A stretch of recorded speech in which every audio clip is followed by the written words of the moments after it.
এবছরের প্রথম কোয়ার্টারটা শেষ হবে এই মার্চ মাস দিয়ে, আর এই মাসের মধ্যেই সব ধরনের স্মার্টফোন কোম্পানির পক্ষ থেকে আমরা হিউজ পরিমাণের স্মার্টফোন দেখতে পাবো।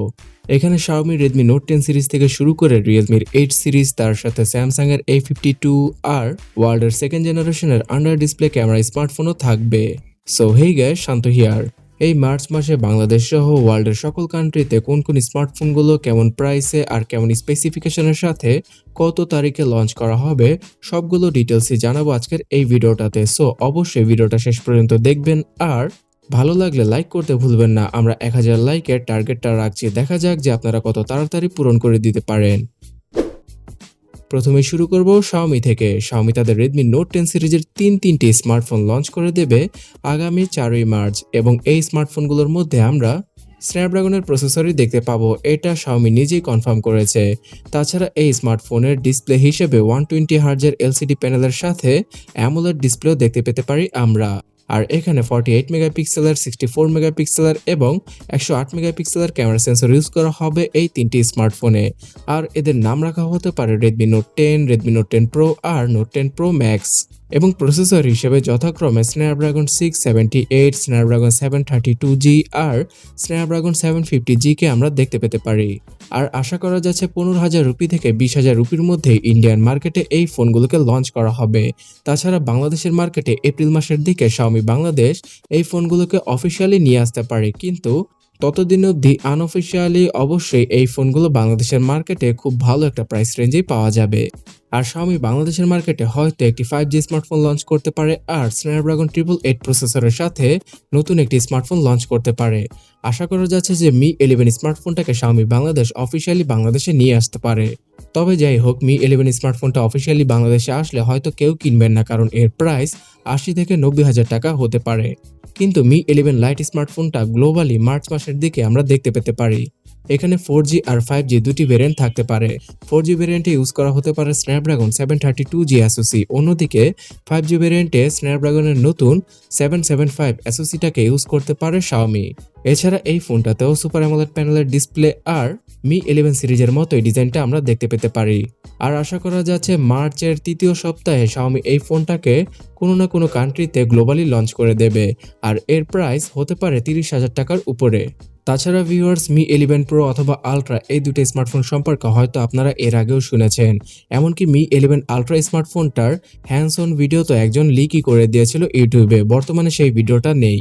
কিন্তু সেই ভিডিওটা থেকে আমরা জানতে পারছি যে Mi 11 আলট্রা স্মার্টফোনের পেছনে একটি সেকেন্ডারি স্ক্রিন ইউজ করবে Xiaomi। তাছাড়া এই ফোনটাতে 125 অথবা 20 ওয়াটের চার্জিং স্পিডটাও দেখতে পেতে পারি আমরা। কিন্তু আমার মনে হচ্ছে না যে মার্চ মাসে তারা এই ফোনটাকে মার্কেটে নিয়ে আসবে। তারা আরও কিছুটা ওয়েট করবে OnePlus 9 সিরিজটা লঞ্চ হওয়ার জন্য। OnePlus 9 সিরিজটা যেহেতু মার্চ মাসে লঞ্চ হবে, তাই এপ্রিল মাসের দিকে হয়তো Xiaomi তাদের Mi 11 Pro আর আলট্রা এই দুটি স্মার্টফোন অর্থাৎ ফ্ল্যাগশিপ স্মার্টফোনকে ওয়ার্ল্ডের বিভিন্ন বড় বড় কান্ট্রিতে নিয়ে আসতে পারে, এর মধ্যে চায়নাও থাকবে। তবে যাই হোক, Poco F2 অথবা F3 এই স্মার্টফোনটা আপনাদের চাহিদা পূরণ করতে পারবে, কারণ এই স্মার্টফোনটা Redmi K40 স্মার্টফোনের রিব্র্যান্ডেড ভার্সন হতে পারে। বর্তমানে ইন্ডিয়ার BS সার্টিফিকেশনে Redmi K40 স্মার্টফোনটার মডেল নাম্বারটাকে পোকোর আন্ডারে লিস্ট করা হয়েছে। তো এ থেকে আমরা বুঝতে পারছি যে Redmi K40 স্মার্টফোনটাকে পোকোর ফ্ল্যাগশিপ কিলার স্মার্টফোন হিসেবে লঞ্চ করতে পারে পোকো। আর Redmi K40 স্মার্টফোনটা সদ্যই কিন্তু চায়নার মার্কেটে লঞ্চ করেছে Xiaomi, যেখানে কিনা Snapdragon 870 প্রসেসর, 120 হার্জের অ্যামোলেড ডিসপ্লে আর 48 মেগাপিক্সেলের ট্রিপল ক্যামেরা সেটআপ আমরা দেখতে পাই। আর এই ফোনটার জন্য চায়নার মার্কেটে শুধুমাত্র 1999 ইউয়ান দাম রাখা হয়েছে, অর্থাৎ 26,100 টাকার মধ্যে এমন কিলার একটি স্মার্টফোন Xiaomi চায়নার মার্কেটে লঞ্চ করেছে। তবে গ্লোবালি আসলে আরও 2 থেকে 3,000 অথবা 4,000 টাকা বেশি থাকবে এই ফোনটার দাম। তাছাড়া Poco F2 Pro নামে যেই ফোনটা আসবে সেটা হতে পারে Redmi K40 Pro স্মার্টফোনের রিব্র্যান্ডেড ভার্সন, যেখানে কিনা Snapdragon 888 প্রসেসরটা থাকবে, সাথে 64 মেগাপিক্সেলের triple camera setup. Alright viewers, Xiaomiর পরে এবার Realme সম্পর্কে জানা যাক। তবে তার আগে অবশ্যই এই চ্যানেলটাকে সাবস্ক্রাইব করে রাখতে ভুলবেন না যদি আপনি না করে থাকেন, কারণ অনেকেই আছেন যারা কিনা আমাদের ভিডিও চুপি চুপি দেখেন কিন্তু সাবস্ক্রাইব করেন না। তো জলদি জলদি সাবস্ক্রাইব করে ফেলুন, কারণ আমরা মার্চ মাসের মধ্যে 1,60,000 সাবস্ক্রাইবার পূরণ করার একটা লক্ষ্য রেখেছি। তাই সাবস্ক্রাইব করে আমাদের লক্ষ্য পূরণ করতে সহায়তা করুন। সো সাবস্ক্রাইব করা শেষ, এবার Realme 8 সিরিজ সম্পর্কে জানা যাক। রিয়েলমির সিইও মাধব সেট তিনি কিন্তু রিয়েলমি 8 সিরিজকে টিজ করতে শুরু করে দিয়েছেন এবং এই সিরিজটার মধ্যে হয়তো আমরা 8 প্রো স্মার্টফোনে 108 মেগাপিক্সেলের ক্যামেরা সেটআপ প্রথমবারের মতো রিয়েলমির কোনো স্মার্টফোনে দেখতে পারি। আর এই স্মার্টফোনটার ক্যামেরা সেটআপ সম্পর্কে আরও বিস্তারিতভাবে জানতে মার্চের 2 তারিখে একটা নতুন ইভেন্ট রেখেছে তারা। তার সাথে সালমান খানকে আবারও রিয়েলমি তাদের রিয়েলমি 8 সিরিজের জন্য ব্র্যান্ড অ্যাম্বাসেডর করেছে। তো এই ফোনগুলোর প্রাইস আসলে অনেক বেশি হবে এবার। এবং রিয়েলমি 8 সিরিজের স্মার্টফোনের একটা লিক ইমেজ আমি কমিউনিটি পোস্টে শেয়ার করেছিলাম।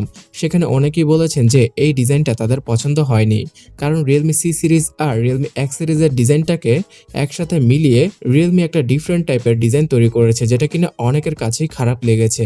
তো রিয়েলমি 8 সিরিজের স্মার্টফোন সম্পর্কে আমরা আগামীতে আরও বেশ কিছু তথ্য পাবো। তবে রিয়েলমি 8 সিরিজের স্মার্টফোনগুলো মার্চের শেষের দিকে অথবা তৃতীয় সপ্তাহেই লঞ্চ করে দিতে পারে রিয়েলমি ইন্ডিয়ান মার্কেটে। আর বাংলাদেশের মার্কেটে রিয়েলমি নার্জো 30A স্মার্টফোনটা আসতে পারে মার্চ মাসে, কারণ এই মাসে অর্থাৎ ফেব্রুয়ারি মাসে বাংলাদেশের মার্কেটে রিয়েলমি নতুন কোনো স্মার্টফোন লঞ্চ করেনি।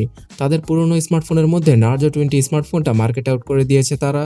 তাই এবার ধারণা করা যাচ্ছে নার্জো 30A স্মার্টফোনটিকে 12 থেকে 13,000 টাকায় রিয়েলমি বাংলাদেশ অফিসিয়ালি লঞ্চ করতে পারে। আর বন্ধুরা, গত আপকামিং সিরিজের ভিডিওতে আমি কিন্তু বলেছিলাম রিয়েলমি তাদের C21 অথবা C20 স্মার্টফোনকে বাংলাদেশে লঞ্চ করবে, কিন্তু সেই ফোনগুলোর একটা ফোনকেও তারা বাংলাদেশ তো দূরের কথা অন্য কোনো কান্ট্রিতেই লঞ্চ করেনি। সিঙ্গাপুর, মালয়েশিয়া সহ ওয়ার্ল্ডের বেশ কিছু কান্ট্রিতে C21 স্মার্টফোনটা লিস্ট হয়ে গিয়েছে। তো এবার দেখারই পালা যে মার্চ মাসে বাংলাদেশ সহ আর কোন কোন কান্ট্রিতে এই C21 স্মার্টফোনটাকে লঞ্চ করে রিয়েলমি। আর ভিউয়ার্স, আপনারা সকলেই হয়তো জানেন যে রিয়েলমি GT স্মার্টফোনটা আগামী মার্চ মাসের 4 তারিখে লঞ্চ করা হবে চায়নার মার্কেটে। আর এই ফোনটার স্পেসিফিকেশন হয়তো অনেকের মুখস্থ হয়ে গেছে, তারপরও আমি আরেকবার বলে দিচ্ছি। স্ন্যাপড্রাগন 888 প্রসেসর থাকবে রিয়েলমি GT স্মার্টফোনে, তার সাথে 120 Hz অথবা 160 Hz এর অ্যামোলেড প্যানেলের ডিসপ্লে ইউজ করতে পারে রিয়েলমি। এবং এই স্মার্টফোনটাতে লিকুইড কুলিং সিস্টেম সহ 64 মেগাপিক্সেলের ট্রিপল ক্যামেরা সেটআপ ইউজ করা হবে। 2999 ইউয়ানে রিয়েলমি GT স্মার্টফোনের বেস ভেরিয়েন্টটাকে লঞ্চ করতে পারে রিয়েলমি, যেটা কিনা বাংলাদেশি টাকায় কনভার্ট করলে 39,000 টাকার মতো পড়ে। এবং আমি আশা করছি 50,000 টাকার আশেপাশে আনঅফিসিয়ালভাবে রিয়েলমি GT স্মার্টফোনটাকে আমরা বাংলাদেশের মার্কেটে দেখতে পাবো।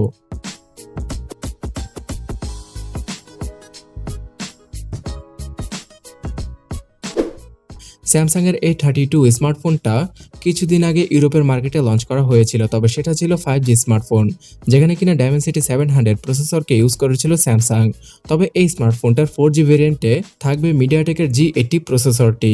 তাছাড়া এই স্মার্টফোনটাতে HD+ রেজলিউশনের ডিসপ্লে ইউজ করবে স্যামসাং।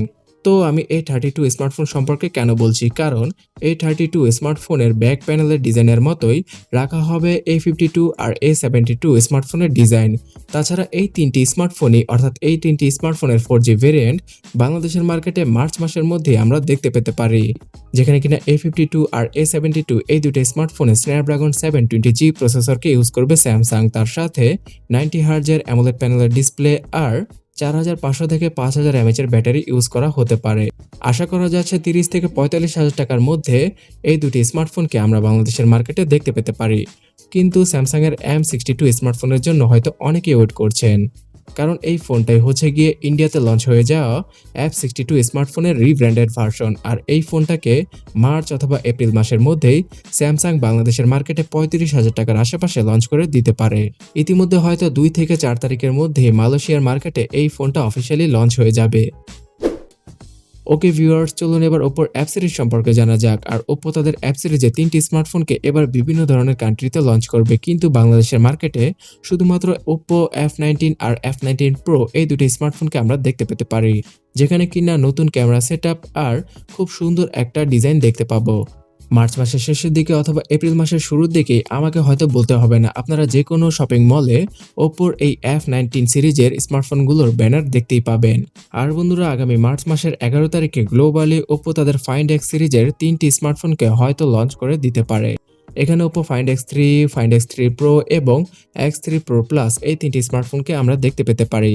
যদিও কিনা এই স্মার্টফোনগুলোর মধ্যে কোনো স্মার্টফোনই বাংলাদেশে অফিসিয়ালি আসবে না, তারপরেও আমরা হয়তো অনেকেই এই আইফোনের কপি টাইপের স্মার্টফোনগুলোকে দেখার জন্য ওয়েট করছি।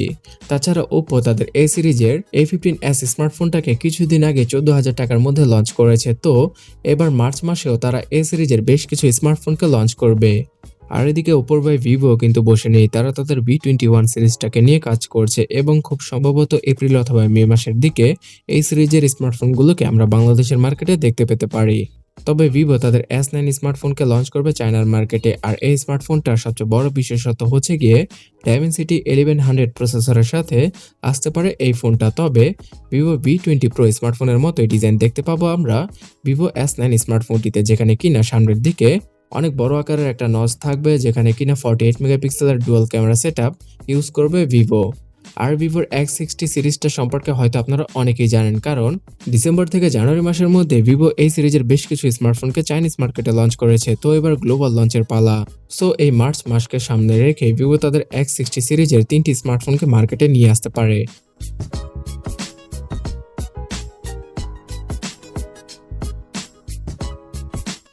আর ভিউয়ার্স, গেমিং এর কথা বললে আসুসের ROG ফোন 5 স্মার্টফোনটা আগামী 10ই মার্চ লঞ্চ হয়ে যাবে। তবে আসুস ROG ফোন 5 এর ইন্ডিয়ান ভেরিয়েন্টে হয়তো আমরা টেনসেন এডিশনকে নাও দেখতে পারি, যে এডিশনটার মধ্যে ফোনটার পেছনে একটা সেকেন্ডারি স্ক্রিন ছিল। সো এখন ওয়ানপ্লাসের পালা। ওয়ানপ্লাস বেসিক্যালি মে মাস অথবা এপ্রিল মাসের দিকে তাদের ফ্ল্যাগশিপ স্মার্টফোনগুলোকে লঞ্চ করে থাকে, কিন্তু এবার প্রথমবারের মতো মার্চ মাসে তারা তাদের 3টি স্মার্টফোনকে লঞ্চ করতে পারে। এখানে OnePlus 9 SE, OnePlus 9 Pro এবং OnePlus 9 নামে 3টি স্মার্টফোন থাকবে। তবে OnePlus 9 Lite অথবা SE এই স্মার্টফোনটাতে মিড রেঞ্জের কোনো একটা প্রসেসর ইউজ করতে পারে OnePlus। ধারণা করা যাচ্ছে যে স্ন্যাপড্রাগন 690 প্রসেসরকে ইউজ করা হতে পারে OnePlus 9 SE স্মার্টফোনটাতে।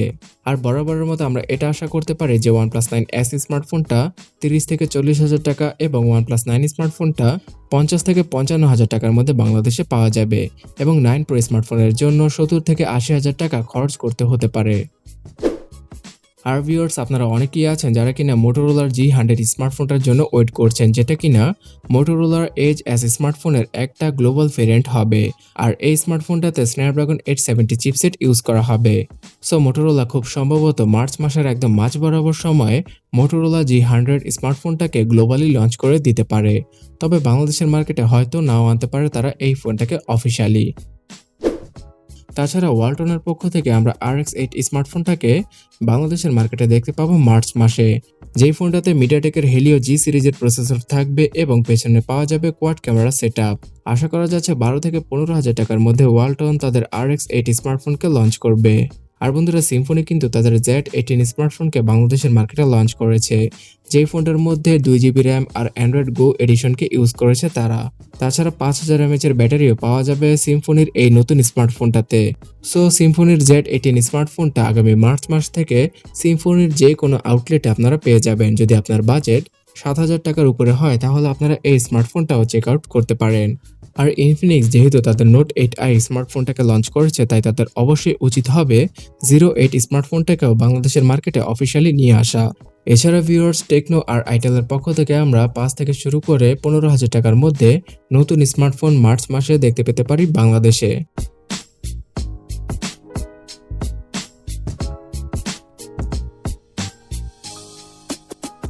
তো এতগুলো স্মার্টফোনের মধ্যে আপনি কোন স্মার্টফোনটার জন্য ওয়েট করছেন অবশ্যই কমেন্ট করে জানাবেন। সো এট দ্য এন্ড, ভিডিওটা ভালো লাগলে অবশ্যই লাইক করবেন আর বন্ধুদের সাথে শেয়ার করবেন। তাছাড়া এই চ্যানেলে প্রথমবার এসে থাকলে সাবস্ক্রাইব করে রাখতে ভুলবেন না, কারণ আমি এরকম ভিডিওগুলো রেগুলার আপলোড করে থাকি। তো ভালো থাকবেন, দেখা হচ্ছে পরবর্তী ভিডিওতে। আল্লাহ হাফেজ।